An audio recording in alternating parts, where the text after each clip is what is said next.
ఓం మహాగణాధిపతయే నమః. ఓం గురుభ్యో నమః. ఓం శ్రీమాత్రే నమః. పరమేశ్వర స్వరూపమైనటువంటి జ్యోతిష, వాస్తు మరియు ఇతర అనేకమైనటువంటి శాస్త్రములను మనకు అందించినటువంటి మహర్షులకి నమస్కారం. హయగ్రీవ హయగ్రీవ హయగ్రీవేతి యో వదేత్ తస్య నిస్సరతే వాణీ జహ్నుకన్యా ప్రవాహవత్. అరుణాం కరుణాతరంగితాక్షీం ధృతపాశాంకుశపుష్పబాణచాపాం అనిమాదిభిరావృతాం మయూకైః అహమిత్యేవ విభావయే భవానీం. శ్రీమాత్రే నమః. ప్రేక్షకులకి ఆ లలితాంబిక అమ్మవారి యొక్క అనుగ్రహం పరిపూర్ణంగా కలగాలని మనస్ఫూర్తిగా కోరుకుంటూ మనం ఈరోజు చెప్పుకోబోయేటువంటి టాపిక్ ఏమిటి అంటే షష్టగ్రహ కూటమి. ఇది ఎప్పుడు ఏర్పడుతుంది, దీని ద్వారా ద్వాదశ లగ్నాల వాళ్ళకి, లగ్నం తెలియని వారి రాసుల వారికి ఎటువంటి ఫలితాలు జరగనున్నాయి, మరియు ఏ పరిహార మార్గం చేసుకుంటే ఎటువంటి ఇబ్బంది కలగకుండా ఉంటుంది అనే విషయాలు మనం ఇప్పుడు తెలుసుకుందాం. అయితే ఇందులో ఏ ఏ గ్రహాలు కలుస్తున్నాయి చూసుకున్నట్లయితే శని కర్మకారకుడు, రాహువు, శుక్రుడు, బుధుడు, రవి, చంద్రుడు. అయితే చంద్రుడు ఒక 2 రోజులు మాత్రం, అంటే 29వ తేదీ మార్చి నుంచి, మార్చి రోజు షష్టగ్రహ కూటమి ఏర్పడుతుంది. ఒక 2 రోజులు మాత్రం చంద్రుడు అక్కడ ఉండి దాని తర్వాత వెళ్ళిపోతాడు. పంచగ్రహ కూటమి ఉంటుంది దాని తర్వాత. అది కరెక్ట్గా 29 మార్చి నుంచి 15 రోజులు 5 గ్రహాలు కలిసి ఉంటాయి. దాని తర్వాత ఒక్కొక్క గ్రహం వెళ్ళిపోతూ ఉంటుంది. రవి, దాని తర్వాత శుక్రుడు, అలా మారిపోతారు. అయితే ఈ గ్రహ కూటమి వల్ల ద్వాదశ లగ్నాల వారికి ఏమి జరగబోతుంది, ఎటువంటి పరిహార మార్గాలు చేసుకోవాలనే విషయాన్ని చెప్తుంది నేనైనప్పటికీ కూడా చెప్పిస్తుంది సాక్షాత్ లలిత అమ్మవారిగా భావిస్తూ ఒక్కొక్క లగ్నము లేదా రాశి గురించి తెలుసుకుందాం. కన్యా లగ్నము, కన్యా రాశి. మీకు మీ యొక్క లగ్నం నుంచి లేదా లగ్నం తెలియని వారి రాశి నుంచి చూసుకుంటే కన్యా రాశి నుంచి సప్తమ స్థానంలో షష్టగ్రహ కూటమి ఉంటుంది. 29 మార్చి నుంచి ఒక 15 రోజులు. అయితే అందులో 2 రోజులు మాత్రమే 6 గ్రహాలు కలిసి ఉంటాయి. 2 రోజుల్లో చంద్రుడు మారిపోగానే 5 గ్రహాలు కలిసి ఉంటాయి సప్తమ స్థానంలో. ఈ సప్తమ స్థానం అనేటువంటిది మనకి ఎటువంటి శుభ ఫలితాలు ఇస్తుంది. ముఖ్యంగా చూసుకున్నట్లయితే ఒక డిజైర్ ఉంటుంది చూసారా, ఒక ప్రయత్నం, ఒక కోరిక పుట్టింది, దాన్ని మనం కార్యరూపం దాల్చడానికి ఎంతవరకు మనం ఎఫర్ట్ పెడతాము అనేది సప్తమ స్థానం, కామ్యస్థానము అంటారు. ఆ కామ్యస్థానాన్ని చేరుకోవడానికి ఒక స్టెప్ ముందు పడడానికి బాగుంటుంది. అందులో వివాహ జీవిత భాగస్వామి విషయం కావచ్చు, బిజినెస్ పార్ట్నర్స్ సంబంధించినవి కావచ్చు, సామాజికంగా కొంతమంది చూడండి ఒక్కొక్కసారి ఒక చిన్న పని, మంచి పని చేయగానే సమాజంలో పెద్ద గుర్తింపు వస్తుంది. కొంతమందికి పాపం ఎంత వాళ్ళు కష్టపడుతున్నా గుర్తింపు అనేటువంటి తర్వాత సోషల్ మీడియాస్ ద్వారా కావచ్చు, యూట్యూబ్, రకరకాల మాధ్యమాలు ఉన్నాయి మనకి. ఆ రకంగా మీరు ఎక్కువ ఫోకస్ అవ్వడానికి, సమాజంలో ఎక్కువ ఫోకస్ అవ్వడానికి ఈ షష్టగ్రహ కూటమి, అందులో ముఖ్యంగా 29 మార్చి నుంచి ఏప్రిల్ 14 వరకు ఉండే పంచగ్రహ కూటమి కూడా మీకు తోడ్పడుతుంది. వివాహానికి, సామాజిక సంబంధించిన విషయాలకన్నిటికీ కొత్త అగ్రిమెంట్స్, కొత్త పరిచయాలు కూడా ఏర్పడతాయి. మీరు చేసేటువంటి వ్యాపారాలలో లాభం, ఇంతకుముందు గతంలో ఏదైతే లాభాలు రావట్లేదు అని ఇబ్బంది పడుతున్నారో, లాభము రావడానికి ఎక్కువ గ్రహస్థితి అనుకూలంగా ఉంది. ఇక మరి జాగ్రత్తలు ఏం తీసుకోవాలి చూసుకున్నట్లయితే ఇక్కడ సంతానం విషయంలోని, ప్రేమించిన వారితో అనవసరమైన ఘర్షణ వాతావరణం జరుగుతుంది అనుకునేటప్పుడు ఆ యొక్క విషయాల్లోని కొంత జాగ్రత్త తీసుకోవాలి. మరియు ఇన్సూరెన్సెస్ రిలేటెడ్ సంబంధించిన విషయంలో కొంతమంది చూడండి నెగ్లిజెన్స్ చేస్తుంటారు. పర్లేదు తర్వాత కడదాంలే, కార్ ఇన్సూరెన్స్ కావచ్చు, ఫ్యాక్టరీస్ కావచ్చు, వాళ్ళ ఇన్సూరెన్స్ పాలసీలు ఏమైనా రెన్యువల్ చేసుకునే విషయాలు కావచ్చు. ఇటువంటి విషయాల్లో ఎట్టి పరిస్థితుల్లోనే తొందరపాటు నిర్ణయాలు పనికిరావు. ఒక్కొక్కసారి టెంపుల్కి వెళ్ళి అక్కడేదో దోషం చేస్తూ ఉంటాం. అటువంటి విషయాల్లో రీసెర్చర్స్, పిహెచ్డీస్ చేసేటువంటి విషయాల్లో, అదేవిధంగా ఏదైనా మెడికల్ రిలేటెడ్ సంబంధించిన వ్యాపారాలలో ఇన్వెస్ట్మెంట్ చేసేటువంటి విషయాల్లో ఈ పర్టికులర్ అంశాల్లో జాగ్రత్తగా ఉండాలి. లగ్నంలో ఎప్పుడైతే కేతు సంచారం జరుగుతూ ఉంటుందో కొన్ని విషయాల్ని ఏమీ కాదులే అనేటువంటి నెగ్లిజెన్సెస్ కూడా ఇస్తూ ఉంటుంది.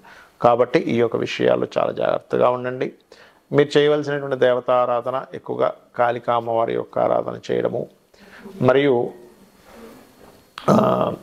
ఈ వెంకటేశ్వర స్వామి యొక్క ఆరాధన చేయడం చేయండి. అన్ని విధాలా బాగుంటుంది. మరియు గోవుకి బెల్లము, గ్రాసము ఇవి తినిపించండి, అన్ని విధాలా బాగుంటుంది. ఇక లగ్నము, నక్షత్రం తెలియని వారు కూడా ఏం చేసుకోవాలో చెప్తాను. షష్టగ్రహ కూటమి జరిగినటువంటి ఆ 15 రోజులు, అందులో ఒక గ్రహం పక్కకు పోగా 15 రోజులు పంచగ్రహ కూటమి ఉంటుంది. ఉన్నందుకు మరి నక్షత్రము, రాశి ఏమి తెలియని వాళ్ళ పరిస్థితి ఏమిటి, ఏం చూసుకోవాలి అంటే, ఒకటి, అందరూ కూడా ఫైనాన్షియల్ మ్యాటర్స్ సంబంధించిన విషయంలో చాలా జాగ్రత్తగా ఉండండి. ఉద్యోగ సంబంధించిన వాటి మీద ప్రభావం చూపిస్తూ ఉంటుంది. ఎందుకంటే శని భగవానుడు వెళ్ళి రాహుతోని, రవితోని, అనేక గ్రహాలతో కలిసి ఉన్నాడు. అనేక అవకాశాలు కూడా వస్తాయి, రావని కాదు, కానీ తొందరపాటు నిర్ణయాలు తీసుకోకండి. అదేవిధంగా సంతాన సంబంధించిన విషయాలు, వివాహ సంబంధించిన విషయాల మీద దీని ప్రభావం ఉంటుంది. అంటే జన్మజాతకం ఉన్నా లేకపోయినా దీని ప్రభావం వీటి మీద ఎక్కువగా ఉంటూ ఉంటుంది. మరి ఇది కాలం మీద ఎటువంటి ప్రభావం చూపిస్తుంది? సర్వసాధారణంగా ఆ సమయంలో గ్రహణాలు కూడా ఉన్నాయంటున్నారు.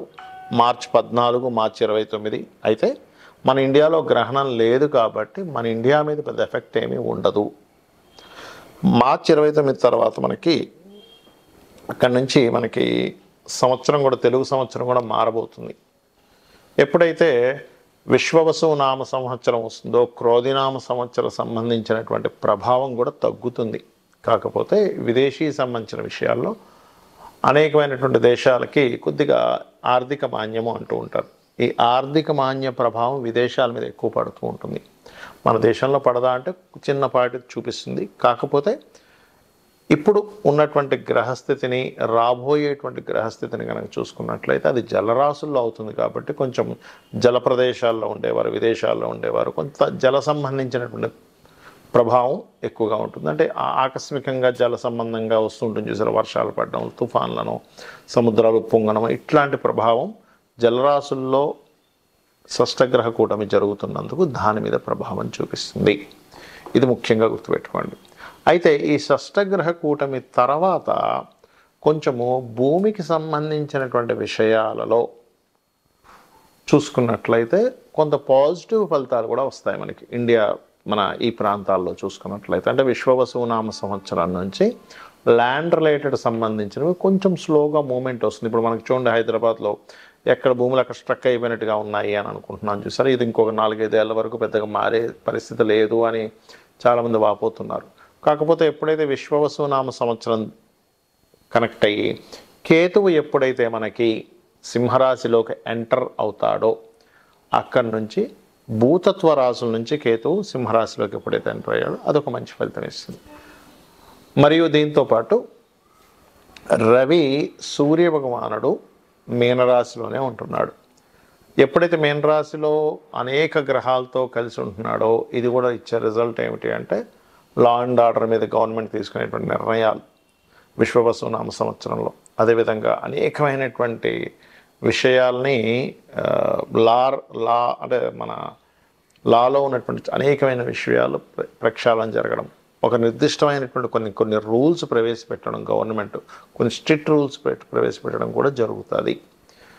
ఇక్కడ నాకు నక్షత్రము, గ్రహము అంటే ఏమీ తెలియదండి, నేనేం చేసుకోవాలి రెమెడీ అని చెప్పి అనుకునేటువంటి వారికి ఒకటే, మనకి గ్రహణాలు వచ్చినప్పుడు అంటే 14 మార్చి ఒకటి వస్తుంది, 29 మార్చి ఒకటి వస్తుంది. ఆ సమయంలో ఈ షష్టగ్రహ కూటమి ఉన్నప్పుడు ఉండే గ్రహణానికి కూడా చాలా పవర్ ఉంటుంది. కాబట్టి మీరు ఏ దేవతామూర్తిని ఆరాధన చేసుకున్నా ఆ దేవత యొక్క నామాన్ని గ్రహణ సమయంలో తలుచుకోండి షష్టగ్రహ కూటమి ఉన్నప్పుడు.